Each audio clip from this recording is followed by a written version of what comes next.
और इसमें जो हमने बात कर ली थी वो कल लार ग्रंथि और अग्नाशय ग्रंथि के बारे में बात कर ली थी। ठीक है, आज जो हम पढ़ेंगे वो अपने बहुत ही इंपॉर्टेंट टॉपिक के बारे में पढ़ेंगे और जिसको हम बोल के चलते हैं यकृत। क्या बोल के चलते हैं भाई? यकृत, लीवर।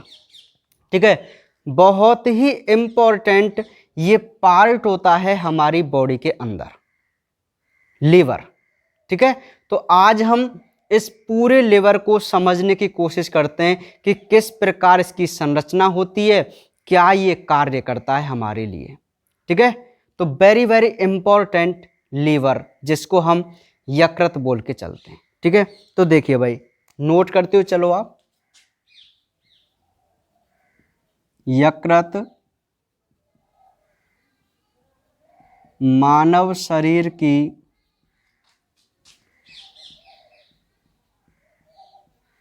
सबसे बड़ी ग्रंथि है। ठीक है,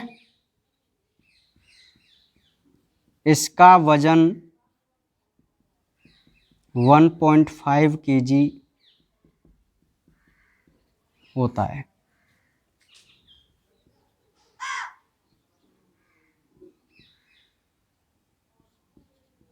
इसका रंग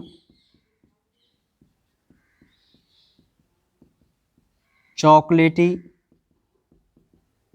होता है। इसका रंग कैसा होता है? चॉकलेटी। नेक्स्ट पॉइंट में यहां से लिख रहा हूं, इसके 2 पिंड होते हैं जिनमें दायां पिंड बाएं पिंड की तुलना में बड़ा होता है। नेक्स्ट पॉइंट, दाएं पिंड के पीछे पित्ताशय, जिसको बोला जाता है गॉल ब्लैडर,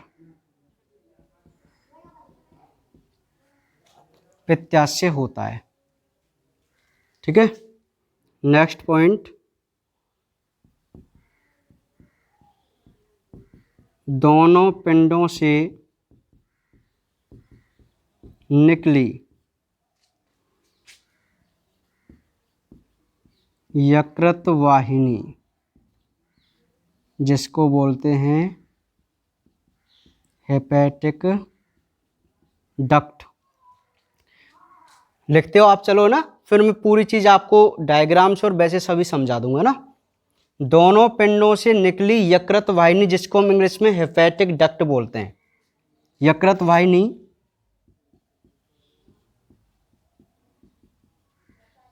पित्त वाहिनी, जिसको बोला जाता है वाइल डक्ट, पित्त वाहिनी से मिलकर सामान्य पित्त वाहिनी, जिसको कॉमन वाइल डक्ट बोला जाता है। सामान्य पित्त वाहिनी बनाती हैं। दिखाई तो दे रहा है ना आपको? कहीं हम ऐसे ही चल रहे हूं? हाँ, दिखाई दे रहा है ना। सामान्य पित्त वाहिनी बनाती हैं। नेक्स्ट, ये सामान्य पित्त वाहिनी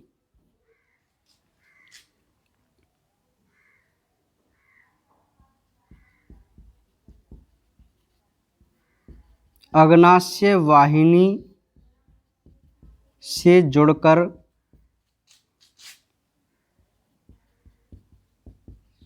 ओडाई की अवरोधनी द्वारा गृहिणी में खुलती हैं। ठीक है,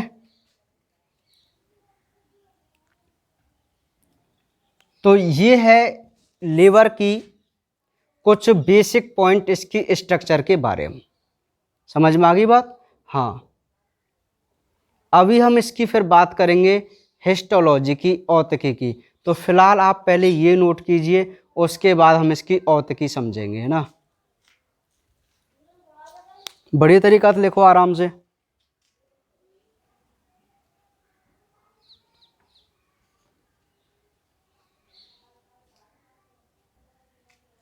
ठीक है, चलिए, तो बात समझ में आ गई? यहां तक नोट कर लिया, कोई दिक्कत नहीं है। चलिए, फिर आप नोट करेंगे, एक बार थ्योरी लिख लो, उसके बाद हम इसका डायग्राम बनाकर दोनों को समझने की कोशिश करेंगे। ठीक है, ढंग से। तो ये तो यकृत की संरचना हुई, आउटर संरचना जिसको हम बोल के चलते हैं ना, वजन जो भी है, चॉकलेटी जो भी है ना, ये सारी चीजें हम एक डायग्राम जब बनाएंगे ना, तब इस पूरी चीज को समझने की कोशिश करेंगे, है ना भाई। चलिए, अभी आप बिल्कुल टेंशन नहीं लेना, सारी चीज हम आपको क्लियर करते हुए चल रहे हैं, क्योंकि नोट्स हमारी पहली प्रायोरिटी है। आपको सटीक नोट्स नीट के लेवल से और एग्जाम की दृष्टि से लिखाई जाए, ताकि कोई भी चीज नहीं रहे। ठीक है ना। अब एक बात और मैं आपको बताऊं, चलो मैं उसको डायग्राम में बता दूंगा, जो एक शब्द रह गया है उसको ना।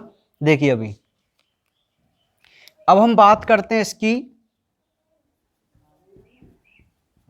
औतकी, जिसको बोला जाता है हिस्टोलॉजी। ये बहुत इंपॉर्टेंट है, इसको समझना। ठीक है, तो आप पहले थ्योरी लिखो, फिर हम इसको समझेंगे।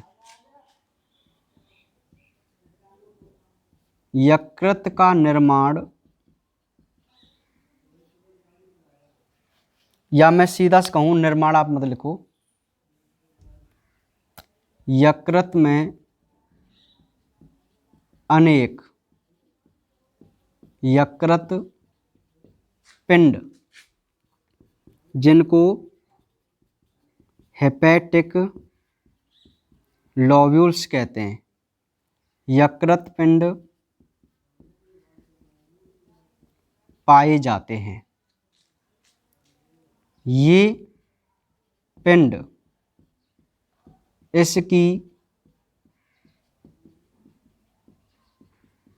संरचनात्मक व क्रियात्मक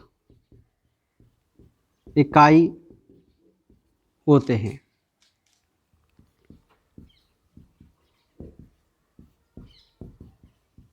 प्रत्येक पिंड के चारों ओर गिल्सन का आवरण, बहुत इंपॉर्टेंट है ना, गिल्सन का आवरण पाया जाता है। प्रत्येक पिंड के मध्य में केंद्रीय श्रीका होती है, तथा इसके किनारों पर निवाहिका त्रिक,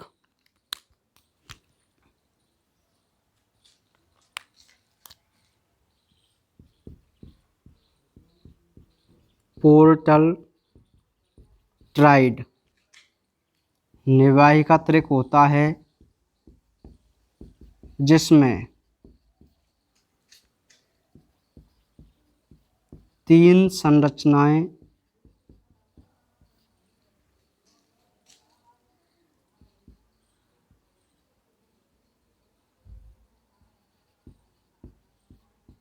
यकृत निवाहिका शिरा, सेकंड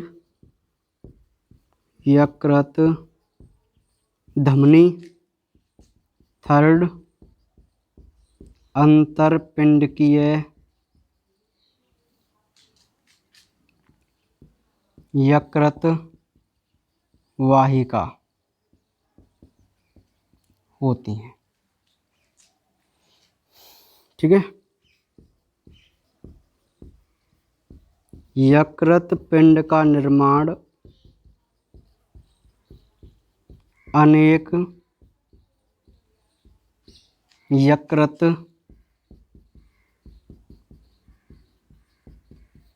कोशिकाओं से होता है जो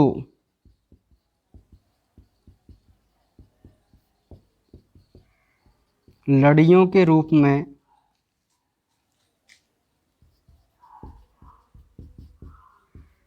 व्यवस्थित रहती हैं तथा इन लड़ियों के मध्य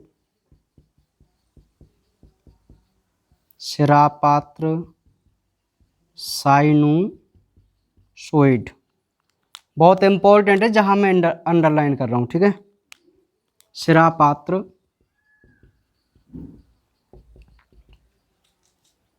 पाए जाते हैं जिनमें कुप्फर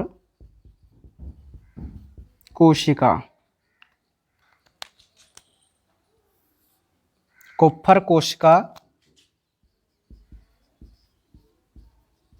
पाई जाती हैं। कुप्फर कोशिका वयस्कों में आरबीसी का भक्षण करती हैं। ठीक है। तो ये जो है वो है लीवर की हिस्टोलॉजी, औत की। ठीक है। तो एक बार इसको तुरंत आप नोट कीजिए, आपको हर चीज हर पॉइंट 1 मिनट में क्लियर हो जाएगा जब मैं इसको डायग्राम के अकॉर्डिंग समझाऊंगा। ठीक है। फिलहाल अभी आप इसकी थ्योरी पे ध्यान दीजिए, सटीक थ्योरी आप लिखिए। मैं आपको टाइम दे रहा हूं 1 मिनट का। ठीक है।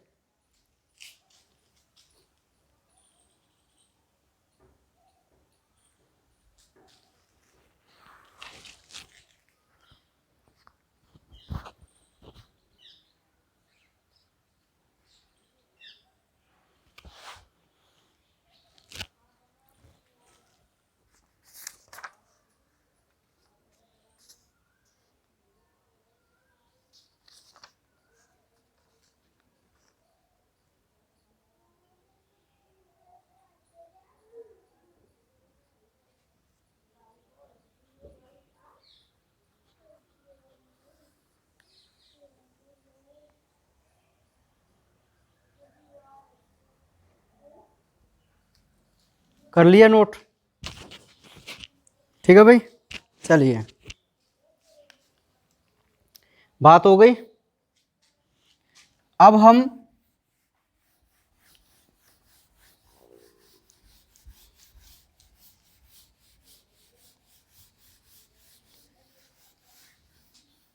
इसको थोड़ा समझने की कोशिश करते हैं और उसके बाद हम बात करेंगे लास्ट यकृत के कार्यों के बारे में। ठीक है। तो हमने यहां पर क्या देखा? हमने यहां पर देखा एक तो यकृत की आउटर संरचना और एक यकृत की आंतरिक संरचना, अर्थात मैं कह सकता हूं हिस्टोलॉजी। ठीक है।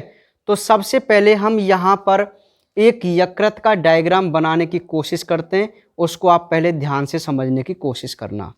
ठीक है भाई, कि आखिर हमें किस प्रकार एक यकृत का चित्र बनाना है, नामांकित चित्र। ठीक है।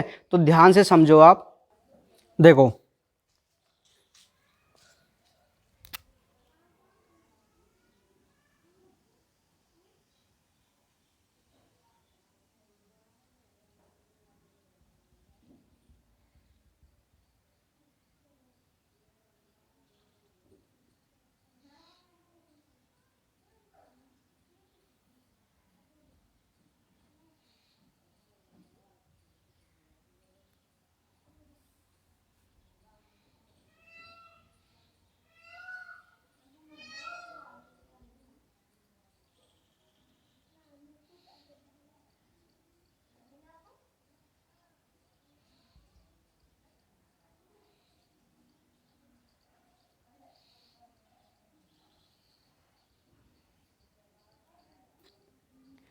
हम वो चित्र बनाएंगे जो हमारी बुक में दिया हुआ है ना।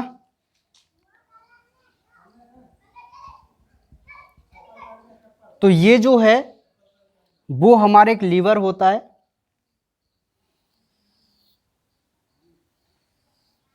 ठीक है। तो ये होते हैं हमारे लिगामेंट, स्नायु, जिनसे हमारा लीवर जुड़ा हुआ रहता है। ये होता है राइट लोब यानी कि दायां पिंड, ये होता है लेफ्ट लोब यानी कि बायां पिंड, ये होता है हमारा गॉल ब्लेडर, और ये है हमारी वेना कैवा जिसको महासरा बोलते हैं, और ये होता है मोस्ट वन फैल्सीफॉर्म लेगामेंट, ठीक है। देखिए अभी हम एक जनरली लीवर देख रहे हैं, ठीक है। वैसे तो लीवर का और भी बहुत अच्छा तरीकों से डायग्राम बनता है, लेकिन हम समझने के लिए केवल यही डायग्राम का प्रयोग करेंगे, है ना। देखिए भाई, एक जो यकृत होता है, ये जो यकृत होता है ये हमारे शरीर की सबसे बड़ी पाचक ग्रंथि, सबसे बड़ी बहिस्रावी ग्रंथि और सभी ग्रंथियों में सबसे बड़ी यही ग्रंथि होती है, ठीक है। याद रख के चलना है आपको, हमारे शरीर की सबसे बड़ी ग्रंथि कौन सी होती है? यकृत होती है, ठीक है। इसके दो भाग होते हैं, इसका जो वजन है वो 1.2 से 1.5 kg होता है ना। इसके दो भाग होते हैं, ये वाला दायां पिंड और ये वाला बायां पिंड, ठीक है। तो जो राइट लॉब होता है वो in comparison to left lobe थोड़ा बड़ा होता है। दो पिंड हैं, दायां और बायां, तो जो दायां पिंड होता है वो बाएं की तुलना में कैसा है? बड़ा होता है। और इस दाएं पिंड के नीचे या पीछे गॉल ब्लेडर होता है जिसको हम पित्ताशय बोल के चलते हैं। क्या बोल के चलते हैं? पित्ताशय बोल के चलते हैं, ठीक है भाई। ये महाशिरा है, अभी आपको कुछ नहीं समझना इसमें। तो जो मैंने आउटर संरचना में बात की थी वो यहां तक क्लियर है आपको। अभी हमें यह समझना है वाहिनियों वाला सिस्टम, कि ये सामान्य पित्त वाहिनी, यकृत वाहिनी, ये क्या है। तो आप समझो, देखो ये चित्र आप बना लेना। देखिए ये होती है हमारी गृहिणी इस प्रकार, यहां पर ये गृहिणी है, छोटी आंत्र का पहला भाग, है ना। और यहां पर होता है हमारा अग्नाशय। क्या होता है भाई? अग्नाशय। ये है अग्नाशय की वाहिनी,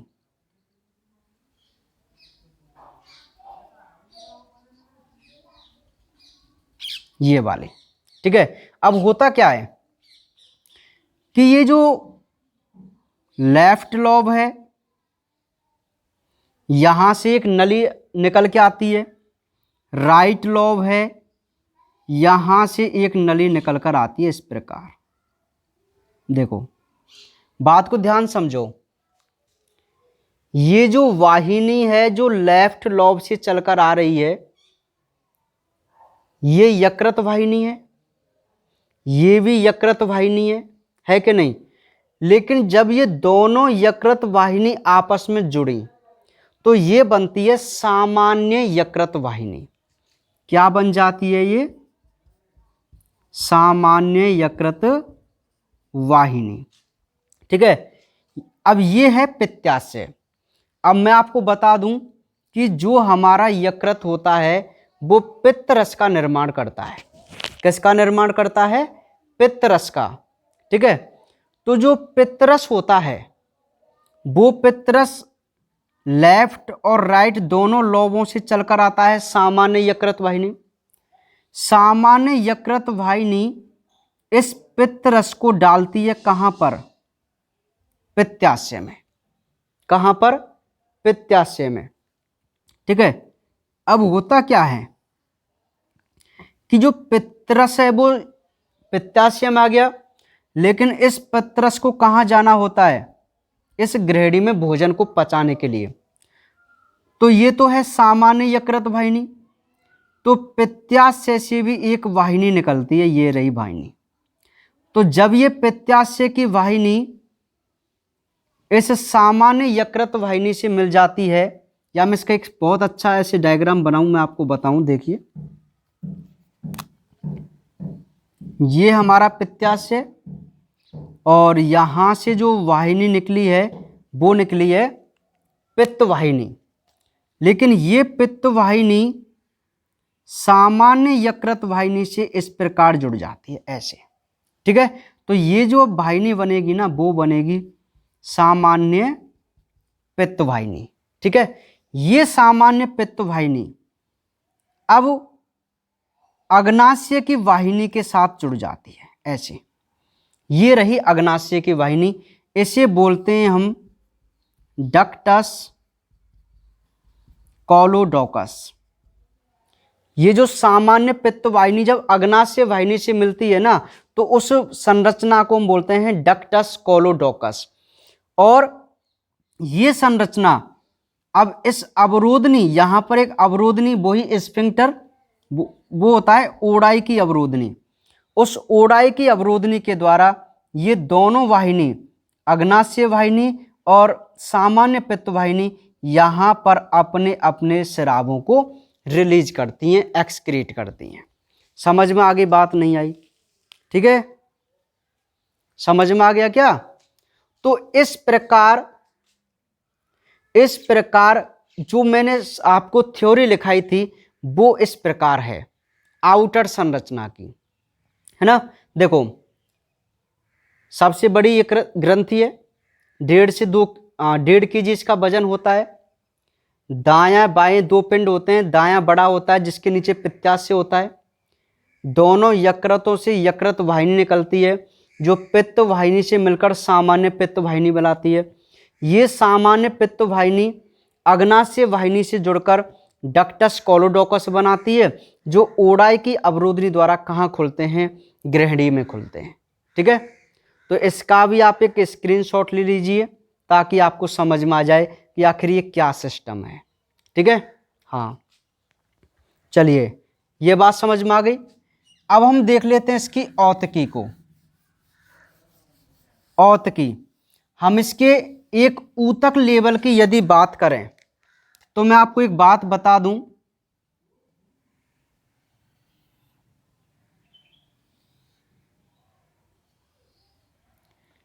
कि यकृत का जो निर्माण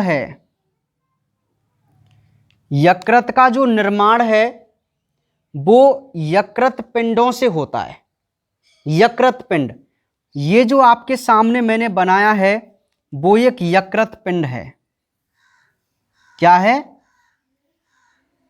यकृत पिंड, ठीक है।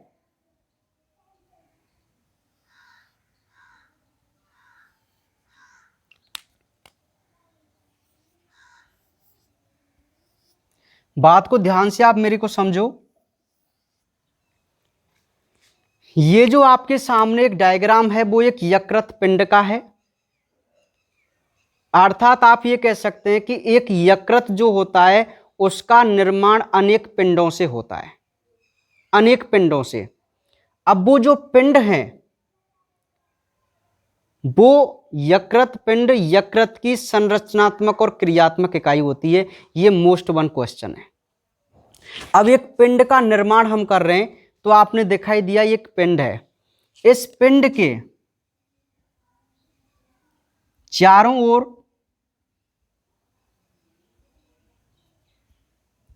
जो एक आवरण होता है उसे हम गिल्सन संपुट बोलते हैं या आवरण बोलते हैं। बहुत अच्छी बात है कि प्रत्येक पिंड के चारों ओर एक आवरण होता है जिसे हम गिल्सन संपुट बोलते हैं, ठीक है। प्रत्येक पिंड के बीच में, ये पिंड है, इसके बीच में एक केंद्रीय होती है सिरा, केंद्रीय सिरका जो आपको दिखाई दे रही है, ठीक है। और प्रत्येक पिंड के कोनों पर ये किनारे हैं। वैसे में इसको ऐसे बनाना चाहिए, गोल ना बनाकर, पर आप समझ लेना है ना, कोई दिक्कत नहीं है। ये किनारे हैं वैसे, हाँ चलो कोई बात नहीं है ना, थोड़े किनारे से बनाए क्या, चलो समझ लेना यार। चलो किनारे में यहाँ पर बना देता हूँ, ये मतलब कोने से हमें लगने चाहिए ना।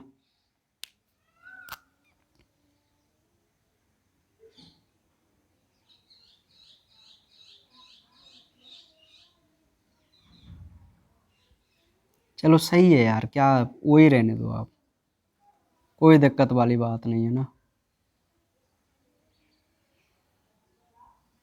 चलो, तो प्रत्येक किनारों पर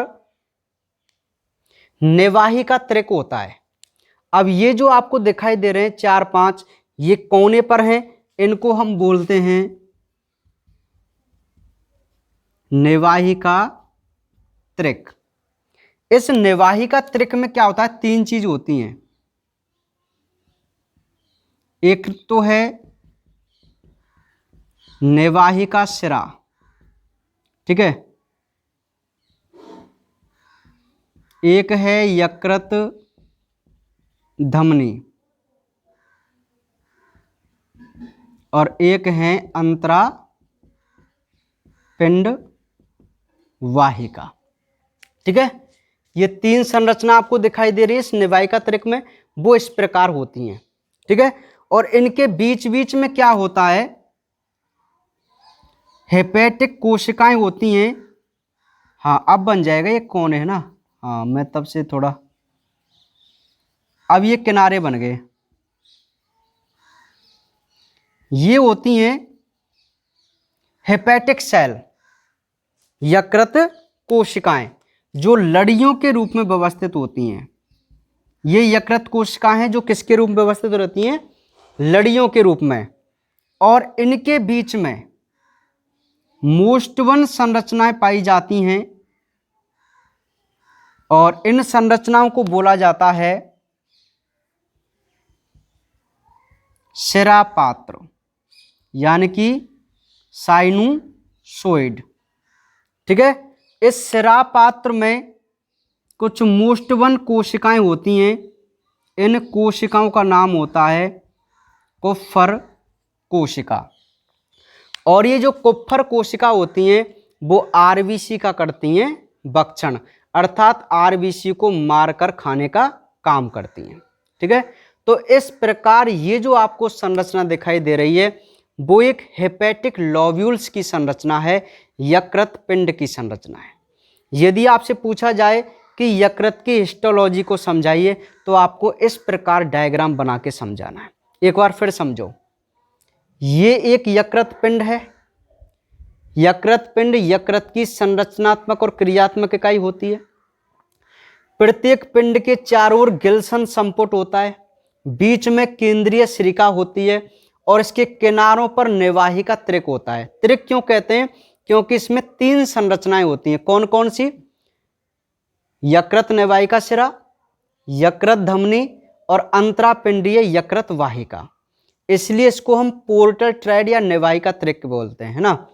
और इसके बीच में, पिंड के बीच में जो हेपेटिक सेल हैं, यकृत कोशिका, वो लड़ियों के रूप में व्यवस्थित रहती हैं। और इन लड़ियों के मध्य में ये साइनोसोड यानी कि सिरापात्र होते हैं, जिनमें कुप्फर कोशिकाएं होती हैं जो आरबीसी को मारकर खाने का काम करती हैं, ठीक है।